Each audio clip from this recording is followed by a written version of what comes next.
Bé, bona vesprada. Anem a començar ja la conferència. Sí que volia donar-vos a tots i a totes els que esteu ací les gràcies en nom del CAEA. I, en primer lloc, permeteu-me que saludi i doni també les gràcies a les autoritats que s'acompanyen avui, que imagino que no res estaran ací, i molt especialment a la Fundació Mutua Levante per la seva generositat i per cedir-nos aquest espai, que ja sentim com a casa quan parlem de cultura, de ciutat i de memòria. Gràcies també a totes les persones assistents, ja ho he dit abans i ho torno a reiterar, per estar ací. Escoltar, preguntar i voler saber és una manera molt concreta de cuidar els valors democràtics. En un cicle com aquest, en el marc del 90 aniversari de l'inici de la Guerra Civil, la presència de tots vosaltres reforça que la memòria democràtica es treballa amb criteri, amb fons i amb debat serè. La conferència d'avui, a càrrec de Josep Lluís Santonja, Fons documentals per a l'estudi de l'exili i la repressió al COI, és especialment útil perquè ens posa davant del que realment sosté qualsevol estudi, de com arribar a les històries de l'exili i de la repressió a través dels rastres que han quedat en arxius i col·leccions, de com orientar una investigació, de quines tipologies documentals ens obrin finestres, com els expedients, registres, correspondència, hemeroteca, fons municipals, provincials o estatals, testimonis orals i materials gràfics i moltes més coses, en definitiva, com creuar aquestes dades i com evitar lectures simplificades. És una sessió pensada per entendre com s'investiga i això és una garantia de qualitat. Parlar de la trajectòria de Josep Lluís Santonja Cardona com a investigador és parlar d'una persona rigorosa, constant i profundament compromesa en la veritat documentada. Doctor en Història per la Universitat d'Alacant i director de l'Arxiu Municipal d'Alcoi i de la xarxa de biblioteques municipals. Forma també part del Consell Assessor d'Arxius de la Generalitat Valenciana. La seva trajectòria combina la gestió pública del patrimoni documental, on ha sigut responsable d'un projecte tan enorme com el portal Bíblia, i de què moltes voltes segur que heu escoltat, heu treballat i heu vist conferències de Josep Lluís. Amb la investigació i l'edició literària, on compta aquest portal amb més d'una vintena, on compta en aquest cas Josep Lluís amb més d'una vintena de monografies, desenes d'articles en mitjans especialitzats i també ha exercit de coordinador d'obres col·lectives com la monumental Història d'Alcoi que va treure el CAEA fa uns anys. A partir de la seva tesi doctoral, Iglesia y Sociedad en una villa valenciana, Alcoi, 1300-1845, es va especialitzar en la història medieval i moderna de la nostra ciutat, però els seus interessos arriben molt més enllà, com ho demostra l'haver guanyat en 2020 el Premi Bernat Capó de Difusió de la Cultura Popular, que atorga la Diputació de València i el Museu Valencià d'Etnologia, pel seu treball Animetes Santes, costums tradicionals valencians sobre el més enllà. Pel que fa al tema que ens ocupa, la memòria històrica i democràtica, Josep Lluís és coautor d'obres com Alcoi i les fotos de la guerra 1936-1939, de 2015, o la imprescindible i directament relacionada a la conferència d'avui, Tiempo de sombras, la represión en Alcoi desde la guerra civil a los años 70, també de l'any 2017, juntament amb Àngel Benito i Francisco Moreno.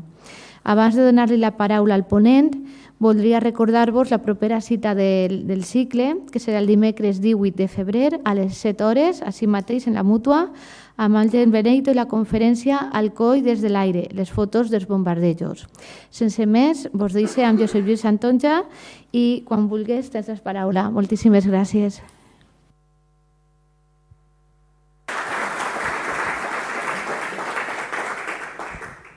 Moltes gràcies, Elisa, i gràcies a tots vosaltres per participar en aquestes conferències, en aquest cicle que hem encetat sobre la Guerra Civil.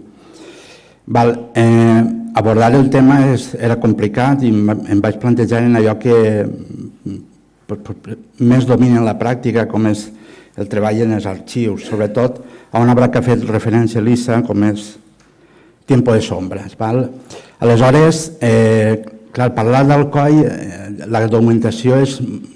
Podem trobar informació d'Alcoi, documentació d'Alcoi, pràcticament en qualsevol racó d'aquest país o de l'estranger, com va parlar l'altre dia Àngel.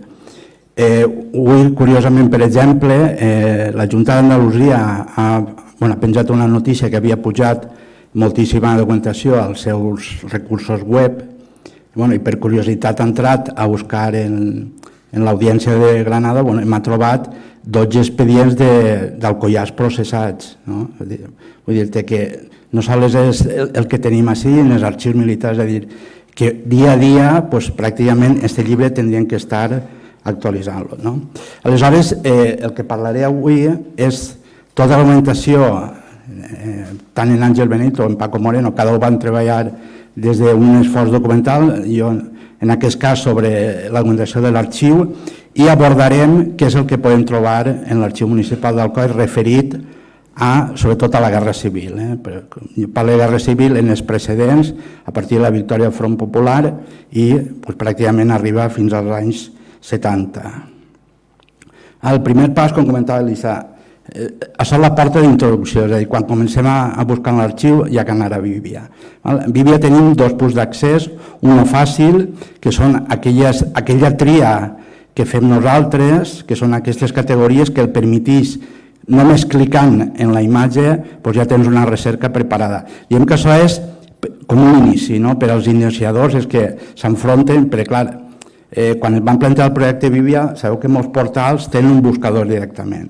El teniu ahí, però buscaven una altra cosa més fàcil, que era els que no són investigadors, que s'inicien en el món de la investigació, posar-ho molt fàcil i que comencen a acostumar-se. Van fer aquesta galeria que simplement és facilitar-los el treball de recerca. I aleshores, o bé treballem sobre personatges, per exemple el cas de Briet, que era la figura del modernisme, o per exemple el cas de Joaquín Aracil, que vam incorporar el seu arxiu, en lloc d'estar buscant, a través d'aquest clic ja teníem accés a tota la documentació.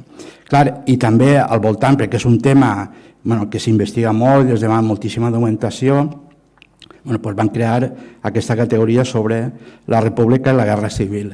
Però no és exhaustiva, és a dir, això és un tast de lo que podeu trobar.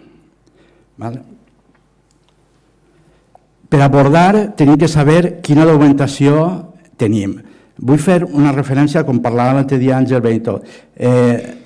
Recordeu allò de revolució, és a dir, el que està vivint en Alcoi el 36 i el 39 és una revolució i això també té els efectes en la documentació. Quan ja comencem a parlar de depuracions, de represàlies de tipus polític, és molt abans ja de juliol del 36, és a dir, per què? Perquè en febrer, quan es produeix el canvi de govern, comencen a haver ja depuracions,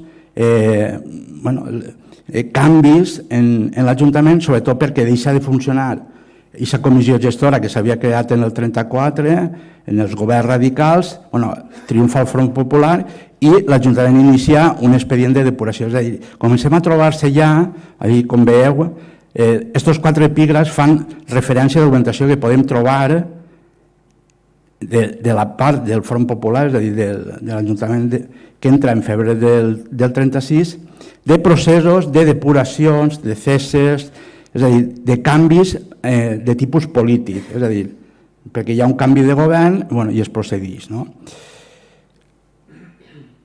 Cesi i reposició, Ajuntament de Comissió Gestora, és un procés que arranca ja en febrer. En el moment que comença a entrar el Front Popular ja comença hi ha una liquidació de la comissió gestora, la possessió del nou Ajuntament, la depuració d'aquells funcionaris que havien entrat per la porta de darrere en el 34, tot és...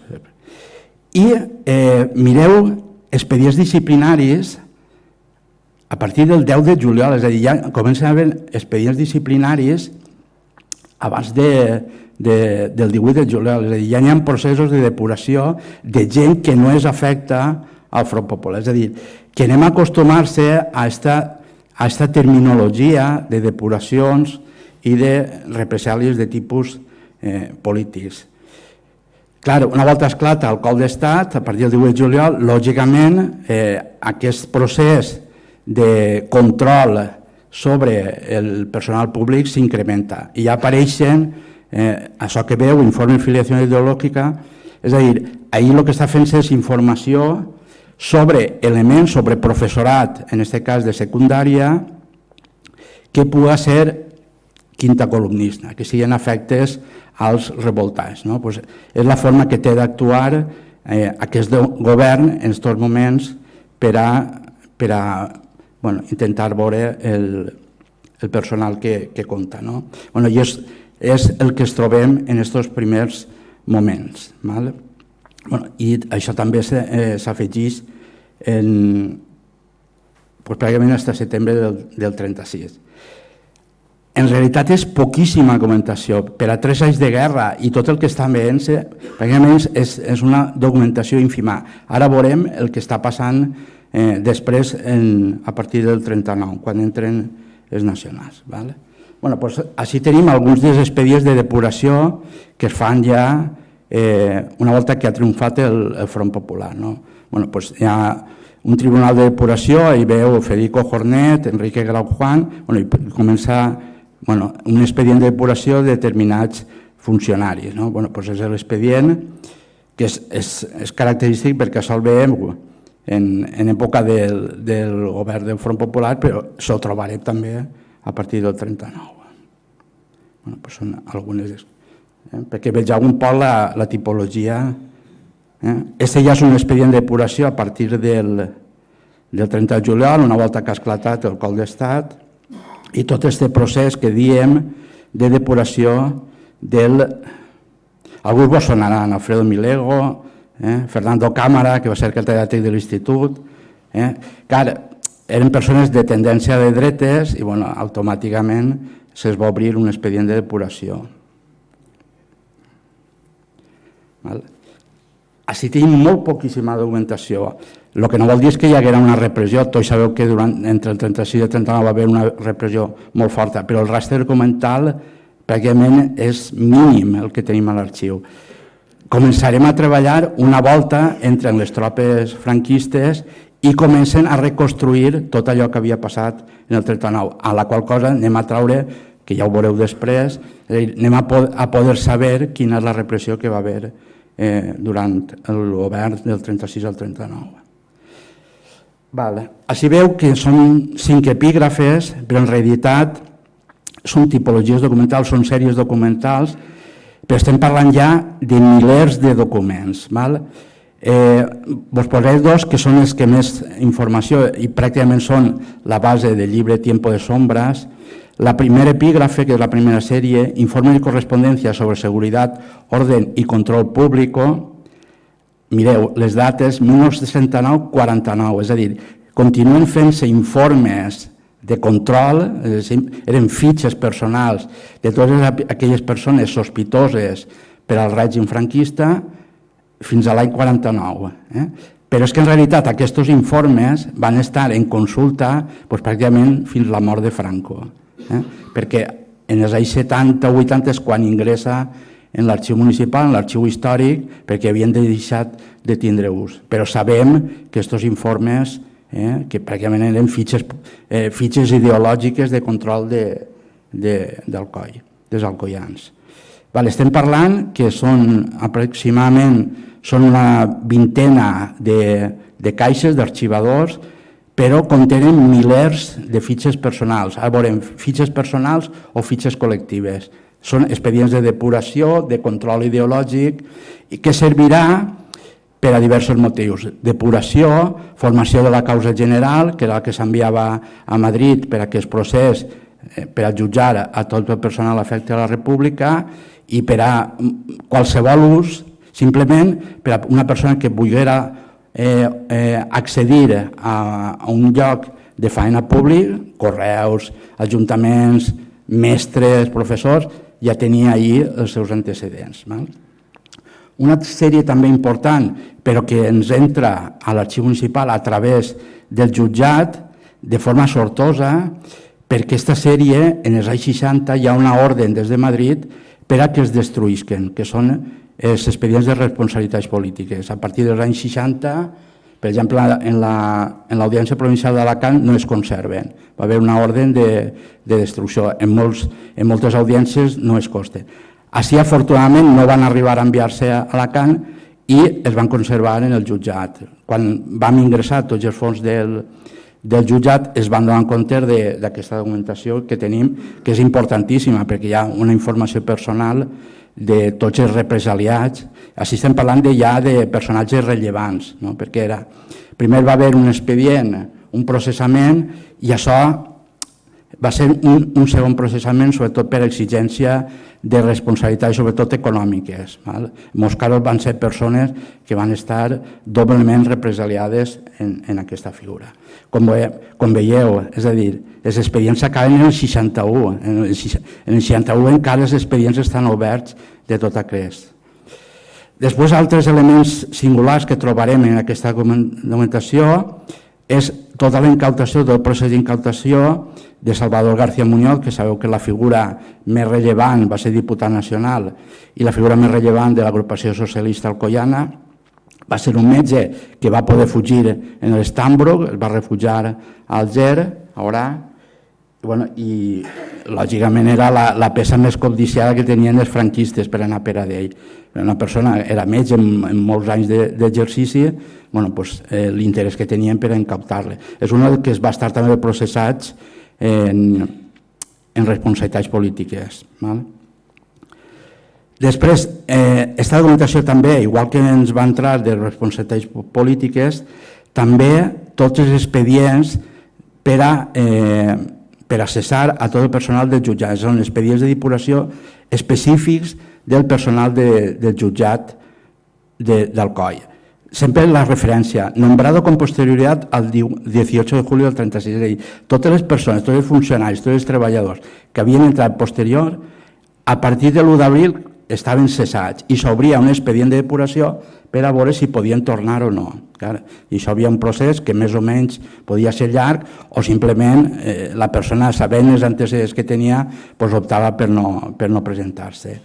Hi ha altre element curiós que vos posa, perquè tenim un xicot de plano, però ens pot fer la idea de com era un camp de concentració instal·lat en plena zona d'Alcoi, que és l'abastecedora. Quan passa a convertir-se en una prisió provisional, quan buiden el sueco-noruego, trauen els presos allí i es traslladen, perquè no cabien els presos del partit, i les envien a la zona nord. Habiliten una zona de descàrrega, que aprofitaven per a descarregar totes les mercaderies que arribaven al tren a l'estació de zona nord. Havia una zona per a descàrrega, acaben habilitant, i veu les imatges i és un camp de concentració amb les seues torretes. És un expedient que tenim de l'any 40. Això és molt curiós, sobretot sabem a nivell local com es treballava, és a dir, jo dic, quan parlen, diu, ja sóc que jo dic, això és la Gestapo local que tenim en Alcoi, és a dir, com treballava la Gestapo, la policia política, per a tindre controlats a tota la població.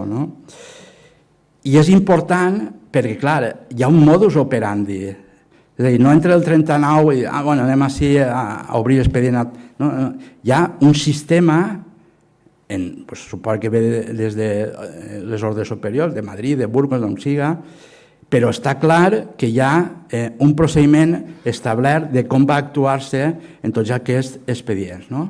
I això ho conservem a l'arxiu, és a dir, són instruccions que tenim que arriben així de com van a procedir-se i com han elaborat aquests informes que després veureu, tots els informes que es fan de forma personalitzada. Pues es diuen, normas generales a las que por acuerdo del ilustrísimo señor auditor han de sujetarse los informantes. Quan parla d'auditor segurament està fent referència a la causa general. És l'auditoria de guerra que està facilitant informació per a la formació d'esta causa general contra tots els efectes a la república. Pues està explicant ja les clàusules, com s'han de fer. Diu, los informes han de referirse a hechos concretos expresando de una manera precisa los actos delictivos. Pues tot això, és a dir, està dient aquest modus operandi com tenen que actuar els informants, tant les autoritats com els testimonis, perquè és molt important. I ahir el que es fa, ja sabeu, en els règims totalitaris, aquesta cadena, és a dir, un denuncia l'altre, l'altre, i al final va fent-se una cadena i, clar, cada vegada els informes són més exhaustius. Al final, tot el món estava fitxat, pràcticament. Este és curiós, l'ha recuperat. Clar, mireu, estan plegats pel mig. Això són instruccions com les que han vist, però això és com tenien que ser els informes, és a dir, tots els capítols, el que s'havien... És a dir, com un formulari actual que s'haurien d'omplir els camps. Veu que estan plegats perquè això s'utilitzava com a carpetilla. I això en teoria se n'anava a la brossa perquè era una carpetilla que s'utilitzava. Ho han recuperat perquè es van donar compte que això no era una carpetilla, sinó que era un formulari de com s'havia d'aplicar. I veureu després en els informes com es seguís més o menys. Això eren les fitxes que es feien els informes per a les depuracions, processos i per a qualsevol efecte que tinguera. Quin tipus d'informes es feien? Podien ser els més efectius i els més fàcils de fer eren informes col·lectius.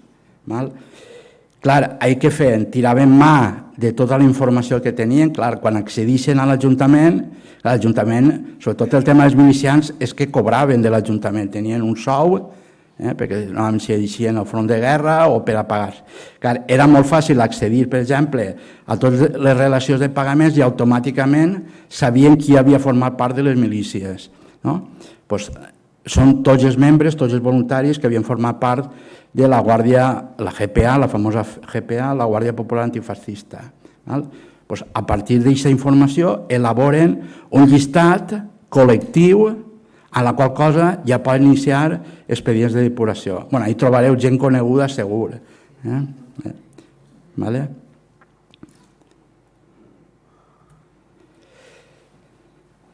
Això era un col·lectiu implicat com eren els milicians de la GPA, però també anaven a col·lectius en concret, per exemple, d'una carrera professional. Aquest és l'expedient informatiu sobre personal de correus. És a dir, tots els treballadors de correus, automàticament, és cada persona, però tots englobats com a funcionaris de correus, i se'ls fa un informe. A partir d'ahir aniran ja els expedients personals. Ja teniu la informació d'aquestes persones. Que pràcticament tots els treballadors de correus tenen la seva, podeu veure, carter urbano, on estava, on tal, tendència, per exemple, mireu, tendència derechista i catòlico. Derechista potser era republicà, però era de dretes, però té igual, això no... Simplement, tots els antecedents que tenien. Veu l'últim, això era un mèrit per a la persona. Eliseo García diu, en l'actualitat afiliado a FETI de las Jons. Diu, ha canviat i s'ha afiliat. Clar, perquè tu podies ser de dretes, republicà i no ser afecte al règim. Acaba sent processat de la mateixa manera. Veu la notació contestados todos el 31 d'agosto. És a dir, eren prou efectius. És a dir, això hi havia una petició que arribava bé des de l'auditoria o d'altres, o en aquests casos hi havia una operació corporativa, després ho veureu. És a dir, des del mateix cos de correus iniciava un procés de depuració de tots els seus treballadors i enviava aquestes sol·licituds als ajuntaments respectius. El que vos dia, aquestes depuracions corporatives, des del cos nacional de sanitat envia un requeriment per a que informen les autoritats locals sobre aquest personal vinculat en sanitat. Teniu ahí alguns metges, metges, infermeres, que els teniu així al costat. La C és de contestado, és a dir, s'ha fet informació. En alguns trobareu que posa no localizado, és a dir, ha pegat a fugir del coll i no el poden localitzar. Però sempre que podran, contestaran.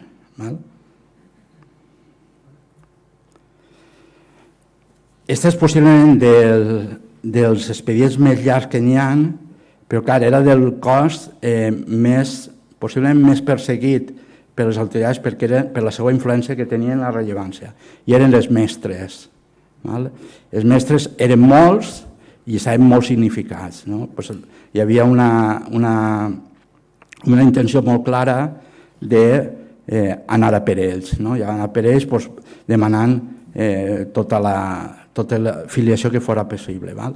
Aleshores s'enviava aquest llistat i l'Ajuntament o les autoritats, perquè ahir havia una implicació, bueno, pues es dedicaven a buscar tots els antecedents, localitzar-lo, veieu el domicili conegut, és a dir, que hi havia una informació. Val? Ahir si veu algú que reconeguereu, després tornarem, per exemple, Juan Agudo.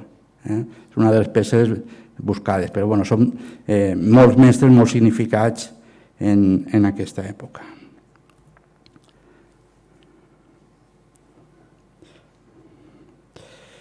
Clar, no era la depuració, la procuració d'informes sobre personal que era desafecte, sinó fins i tot a personal que es considerava que era més o menys relacionat amb el règim, i era professorat, per exemple, d'Acadèmia Tecnos, que en teoria tots eren gent de dreta, catòlica, té igual, inicien expedient de depuració. Val? Bueno, el primer, si el veieu, és José Arnauda Gisbert.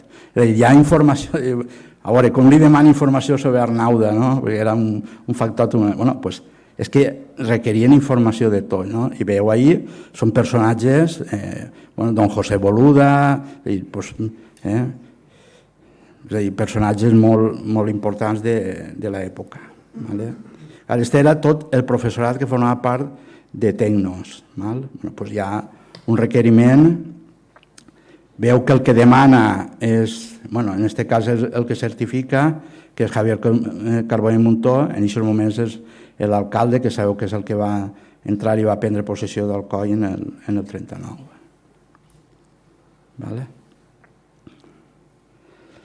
El mateix, el que dic jo, la informació de caràcter corporatiu, massiu, així són treballadors de papeleres reunides. S'envia un llistat de magistratura del treball, demanem informació sobre tot aquest personal de papeleres reunides. Què és el que han fet, per exemple, per al llibre de Tiempos de Sombra? És a dir, han buidat tots aquests noms intentant creuar-los en altra informació, en altres expedients personals, perquè volien saber totes les referències que hi havia. És a dir, no sols han treballat sobre expedients personals, sinó aprofitant tots aquests expedients de caràcter col·lectiu. Vegeu també les formes d'actuar de les depuracions.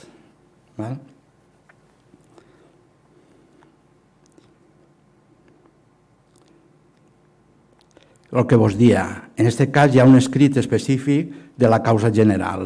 És a dir, allí han vist requeriments parcials, ve d'altres institucions, magistratures de treball, però així ja tenim una comunicació directament de la causa general. És a dir, ja està requerint informació de tota la informació que puguen aportar, en aquest cas,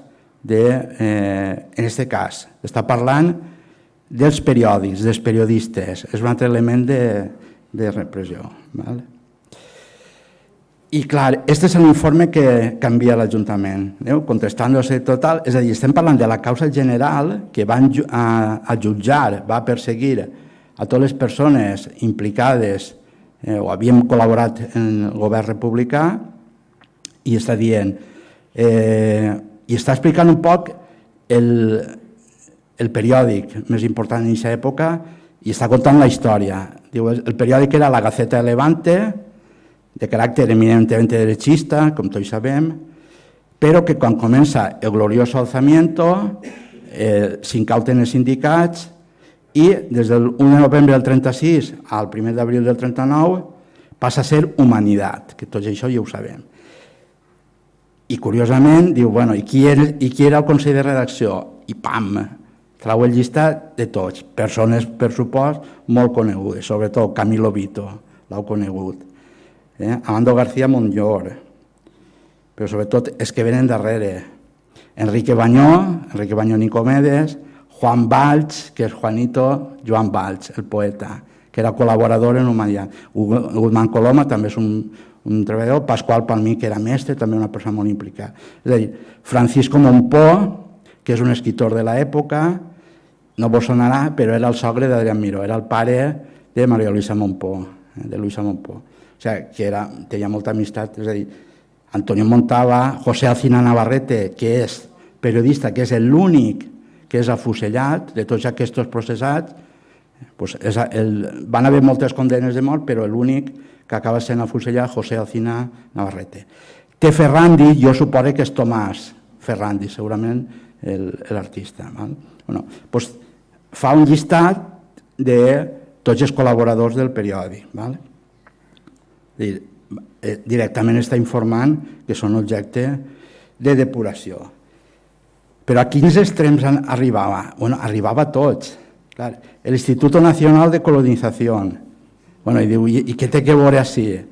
Doncs els plans, els colonos dels plans. S'heu fet les visites, allò depenia, tota la gent que vivia depenia de l'Instituto Nacional de Colonización. Doncs envien a data 23 de desembre del 42 demanant informació de tots els colons que hi ha en els plans. Veu el nivell que hi havia de recerca. Han vist aquesta recerca d'informació de caràcter col·lectiu, és a dir, estàvem buscant pràcticament a cegues, buscant col·lectius i aplicar-los a expedients de depuració, és a dir, buscant informació. Això era una via, la via possiblement més ràpida, perquè treballaven sobre col·lectius i podien actuar, però també hi havia una persecució, el que dic jo, ad persona, és a dir, anar a individus concrets que eren molt coneguts i que podien podien obtenir una informació més personalitzada. I així es trobem de tot, és a dir, hi ha expedients i també des de l'altra part, és a dir, les persones que estan sent investigades, que han d'acceptar la nova situació, i es trobem això. És un escrit de Juan Agudo Garat, que una volta s'ha iniciat l'expedient de depuració, demanant adaptar-se a la nova realitat. És una declaració d'ell dins d'aquest procés de depuració, que veieu ahir, declara ante Dios, tal, que ell accepta les noves circumstàncies i que reconeix que no ha fet actes ni propaganda en contra del glorioso alzamiento. Tenim la firma de Juan Agudo, és a dir, és una orientació que no simplement és d'aquesta persecució, sinó tota aquesta documentació que va generant-se. Ja aneu a trobar-se la informació d'aquesta època. Un altre dels personatges també és Álvaro Seguí. També és dels que demana exhaustivament informació. Álvaro Seguí pare, que és el que està processat a partir del 39. Així el mateix, la sol·licitud ve des de l'Auditoria de Guerra i es demana tot això. I es forma, veu aquest informe manuscrit de tota la informació que podien facilitar-li. Per alguns dels elements, pertenece al Partit Comunista, sindicalment a la CNT, que veig això com Tometges, que era sindical CNT però era del Partit Comunista. Però és que s'ho tragaven tot, era increïble. Podies veure coses que avui en dia són absurdes. O eres de la CNT o eres de... Doncs això eren... Tu podies estar afiliat, segons la seva lògica, al PC, però sindicalment pertanyies a la CNT. I si no era, afegir-li mèrits per ser més... Este cas és singularíssim perquè és un personatge... Jo he fet algun article sobre ell, perquè és dels fills il·lustres d'Alcoi que tenim oblidats completament. És una història fantàstica. Sabeu la insurrecció de Jaca, que precedeix a uns pocs mesos abans de la República, de la programació. Sabeu que està García Hernández i Galán, i Fermín Galán, són dos alfèrices, que decideixen avançar-se i fan una insurrecció a favor de la República i arrastren a una sèrie de cadets de Jaca, de la guarnició de Jaca. Entre ells estava un alcoià, Ernesto Gisbert Blay, que en aquests moments era un cadete, i ell s'incorpora. suposem que era, a part de seguir ordres, suposem que era un entusiasta republicà i es suma a la insurrecció de Jaca. Acaba sent processat, sabeu que Galán i García Hernández són condenats a mort i són afusellats, que això precipita encara més la crisi de la monarquia i l'arribada de la república, i a Ernesto Gilbert Blay li cauen 30 anys de presó i l'envien a les Illes, a un presidi. Clar. Quan entra en el 31, autònomament sabeu el que passa en Alcoi, l'aclamació popular i la banda de música. Bueno, doncs, clar, ell encara no li havia arribat l'amnistia i continuava tancat crec que era en les Illes, en un presidi. Bueno, doncs la dona i el fill venen al Alcoi i són rebuts com a herois de la república. És a dir, hi ha una rebuda, doncs això pràcticament avui en dia, dius, és un personatge completament oblidat. Clar, lògicament, este era un militar de carrera, malauradament per les circumstàncies no va poder continuar i el seu fill va continuar la carrera de les armes. Ernesto Gilbert Moya és militar, per problemes de salut es va haver de retirar, però quan esclata la guerra sembla que el recuperen com a formador i acaba destinat al camp de Viator, on estaven els legionaris. Allí estava ell de formador. I en Viator, quan entren els nacionals, el fan presoner. I veu el membrete, no porta membrete, sinó que està manuscrit, posa allí a la part de dalt, diu Tribunal Clasificador de Prisioneros i Presentados. És un camp de classificació. Doncs està demanant-li antecedents. Clar, quan el detenien li demanaven afiliació, dient vostè d'on és? D'Alcoi. Aleshores enviaven un escrit al COI demanant-los antecedents, perquè allí no sabien el que era. I així al marge veu la contestació que fan des de l'Ajuntament en els antecedents d'aquesta persona. Per a mi és una de les joies que tenim, perquè clar, estem parlant d'un personatge importantíssim, no en la història del COI, sinó en la història de tindre un heroi de la República, com va ser el cas d'Ernesto Gilbert Blay. Clar, en aquest cas hi ha una persecució ad personam, és a dir, anem a buscar antecedents d'aquesta persona perquè sabem qui és. És el fill d'un que va estar en la insurrecció de Jaca.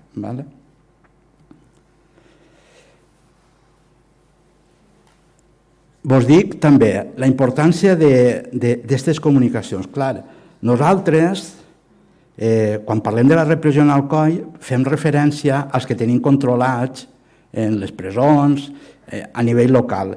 Clar, la gent que està fora, tenim una escampada alcoians, com vos dic ara, en Granada tenim 12 processats.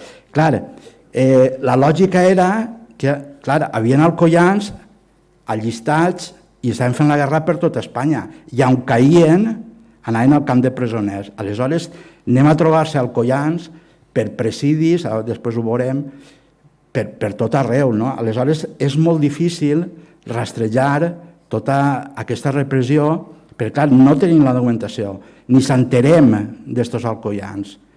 I com ho sabem? Per aquesta informació que arriba. És a dir, quan demanen antecedents, demanen informació d'aquest personatge. És a dir, tenim així una persona que és nascuda en Alcoi i volem informació sobre ell. Jo us poso aquest cas, és que som historiadors, el coneixem, Francisco Jordà Cerdà va ser president d'honor del CAEA. És l'arqueòleg més prestigiosos que ha tingut. Ho contem en el llibre, va ser molt significat políticament, va ser molt vinculat al govern de la República en Alcoi, una persona en un prestigi professional enorme, però el seu processament va estar molts anys tancat, per això li va costar la carrera professional. Va ser l'últim arqueòleg de la seva promoció en arribar a la càtedra. És a dir, el seu expedient personal li va costar la carrera. De fet, van entrar tots, Martín Almagro i tots aquells personatges I ell va ser l'últim en arribar. Per què? Perquè tenia una llosa molt gran, tots els expedients que tenien. Aquesta és la comunicació que tenim des de Burgos, on estava tancat, comunicant-li. Això que apareix negatiu, clar, en molts casos no era simplement l'afiliació, sobretot venia dels cas de presoners i dient, mire, tenim així uno que tenim així tancat, que és d'Alcoi, que porta 1 any o 2, què fem en ell? El soltem o no? I el podeu dir dalt, negatiu, teniu-lo tancat. Aquesta és la contestació, perquè elemento peligroso, qualsevol, simplement això continuava, simplement, la contestació. Doncs tenim molts casos. Aquest és el cas, ho dic per aquest tipus de persones. Clar, les contestacions no sols a nivell institucional, sinó dels mateixos propietaris. Justo Llàcer, una famosa llibreria que han tingut en Alcoi. En aquest cas era l'empresari el que havia de certificar els antecedents d'un empleat, per les implicacions que podia tindre. Ell fa per això.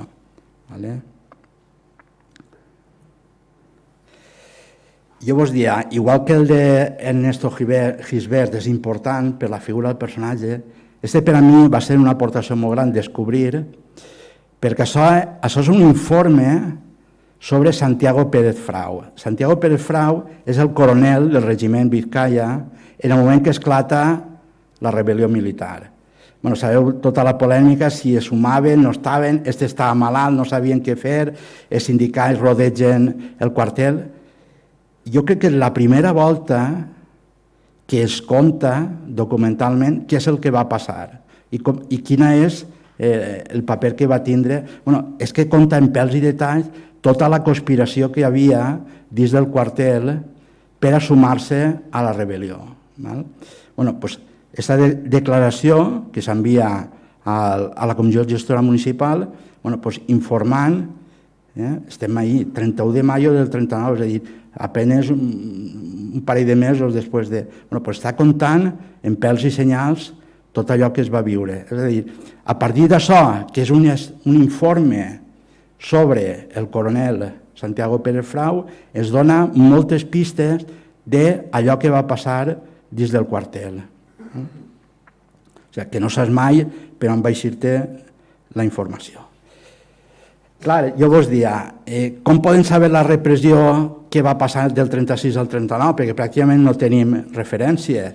Perquè quan arriben al 39 comencen a exhumar literalment tant totes les persones que havien estat assassinades pel govern d'esquerres d'aquesta època, del 36 al 39, tota la Guàrdia Popular, tota la moguda que va haver.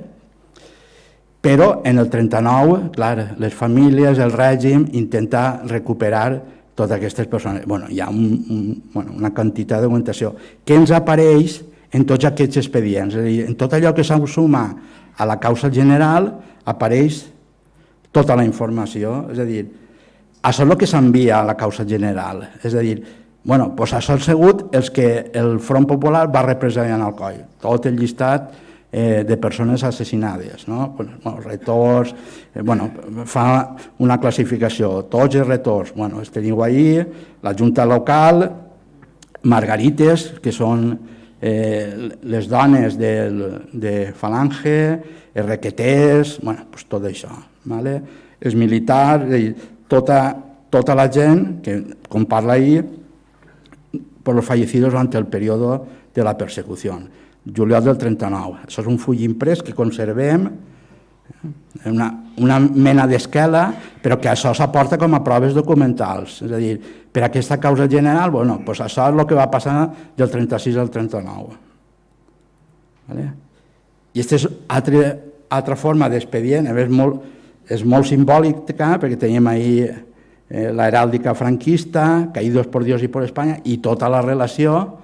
I això està dins d'un expedient, és a dir, de tot allò que s'envia a la causa general, forma de tots els morts que va provocar el govern del 36 al 39, que són el que vos dic, no tenim proves d'aquesta persecució del 36 al 39, però en el partit del 39 comencen a eixir totes aquestes relacions. A part, totes les proves judicials, perquè clar, penseu que moltes persones, algunes persones, no van arribar a trobar els cossos, entonces legalment no estaven difunts. I a partir del 39 tenim alguns processos en el registre civil de reconeixement de funció, perquè clar, si no les dones no eren viudes, oficialment l'home era un desaparegut. Els passats anys es feia una declaració de defunció, que és una altra de les vies per les quals sabem també podem estudiar aquesta repressió. Jo trobo, així vull fer també una reflexió. Sabeu que la setmana passada va morir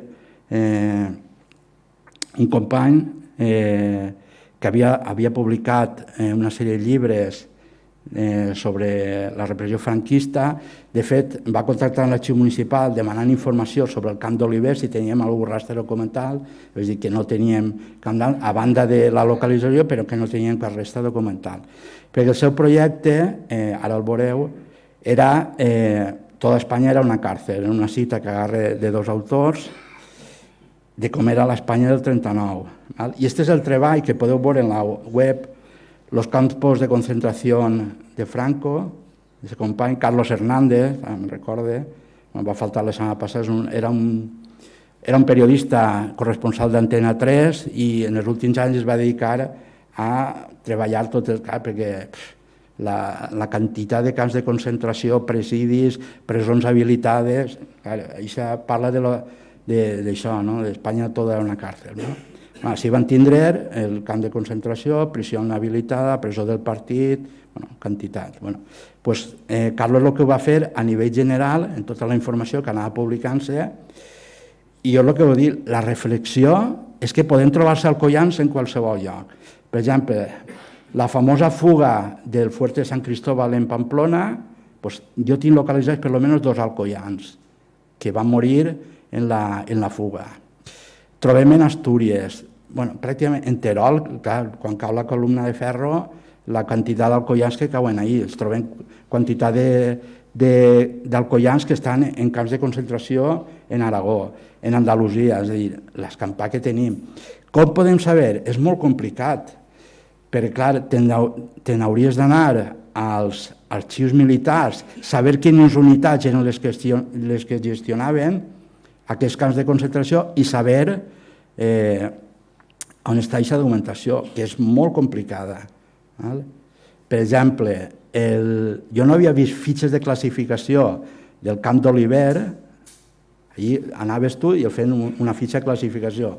Té un nom, l'estat d'afiliació, va aparèixer un lot en Sant Joan, en l'arxiu de Sant Joan, de que estaven depositades. No sabem. Per què estaven allí? Perquè al COI venien a classificar-se, a ser filiats, pràcticament la meitat de la província d'Alacant pujaven al COI al camp de classificació.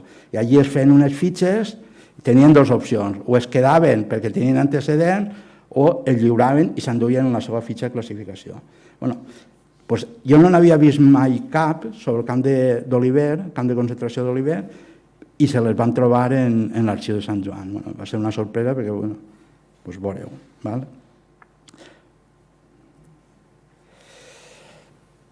I us dia, la dificultat, per a mi va ser, este capítol el vaig treballar en el llibre Tiempo de Sombras i va ser un treball brutal perquè jo crec que en Alcoi no s'havia treballat mai sobre el tema dels alcoians en batallons de treball.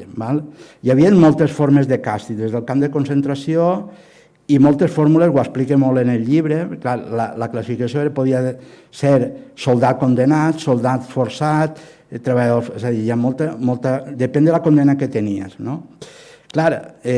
Com se s'aventem d'això, dels alcoians que hi havia? Tornem a lo mateix, gràcies a la informació que arriba al COI demanant informació sobre aquestes persones. I en molts casos era això, simplement de dir, este senyor porta 2 anys servit, creiem que ja ha complit la condena, però què fem en ell? I llavors des del COI li diem, no passa res, que torne, o li diem, no, este és un element perillós que continua ahí, i continuàvem prorrogant-li. És la forma de saber en quins batallons estaven els alcoians i saber també els alcoians que estaven servint en estos batallons. Així ja ho veureu en el formulari, diu reclamació d'informes de la Guàrdia Civil, ayuntamientos i jefaturas locales de FET i de Bajons. I jo afegiria uno que també és molt important, i del retor, perquè el retor era el que feia antecedents. En molts casos anem a trobar-se informes del retor de Sant Mauro o de Santa Maria. I doncs este no complia. Perquè ara els informes eren de tot tipus. Bueno, pues es demanen, en este cas, en este batalló de treball, pues tenien tres alcoians i demanaven informes sobre ells.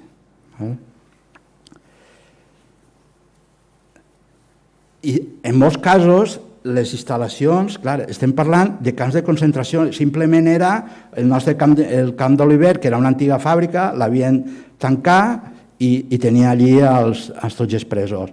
Però passaven molts llocs, és a dir, eren presons improvisades, camps de concentració, sense cap estructura, simplement els tancaven i tenien la gent allí tancada. Veieu això, que no porta ni cap membrete, no res, però era una sol·licitud d'informació, en aquest cas d'un dels presos, que està demanant informació a l'Ajuntament d'Alcoi, que li facin informes favorables per eixir d'allí. Jo vaig trobar, dic, d'on ve aquest escrit d'este alcoià que està escrivint-li a l'alcalde perquè el solte, i diu, la Granjuela. Jo dic, hòstia, això què serà la Granjuela?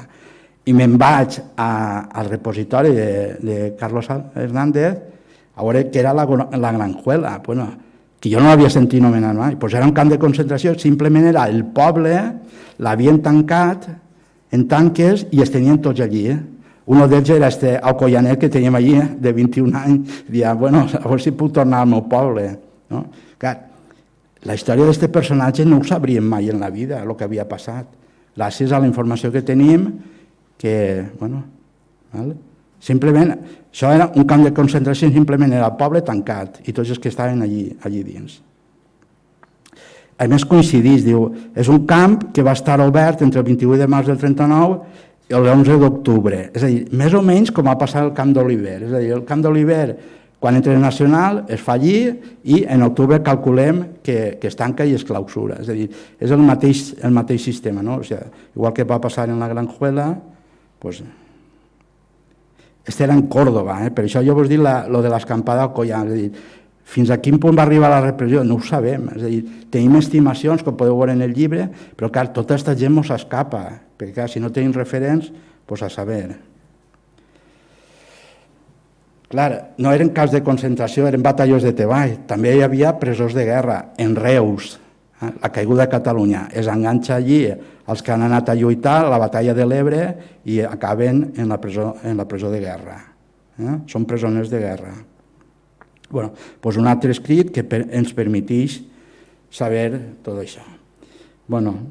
I arribem a les 8 en aquest bombardeig que vos ha donat per que vegeu la riquesa documental que tenim en l'arxiu d'Alcoi i jo crec que dona peu a continuar treballant. No és un tema exhaurit perquè sabem que contínuament estem entrant en documentació i va aportant-se, sobretot en moltes cases continua conservant-se documentació i, com vos dic, igual que m'ha trobat jo avui, anem a continuar trobant informació en molts arxius que estan posant-se avui dia a l'abast. Moltes gràcies per la vostra atenció.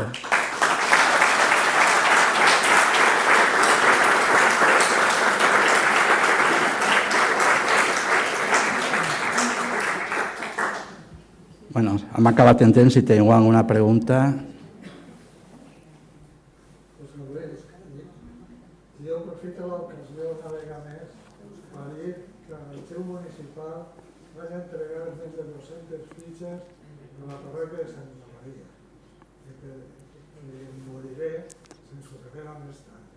Suposo que estan incorporats perquè tenim molts informes de retorns, però que no formen una unitat específica. És el que dic jo, dels informes específics de... És que allí es veu clarament un llistat de persones de tot tipus que li demanava informació al retorn de Santa Maria. O sigui, que dic que seria una cosa més extensa. Jo crec que deu de formar part de la mateixa sèrie d'esta. Però clar, estem parlant... A veure, jo he comptat, grosso modo, estem parlant d'unes 7.000 fitxes. O sigui, sí, és que és... I una altra cosa, jo vaig donar una fitxa de l'hospital d'Oliver, del camp d'Oliver, refers controlat. Sí, però jo dic que abans d'eixa, que no n'havia vist mai, era esta. Que era curiós trobar-se 50 fitxes en Sant Joan. Sí, sí.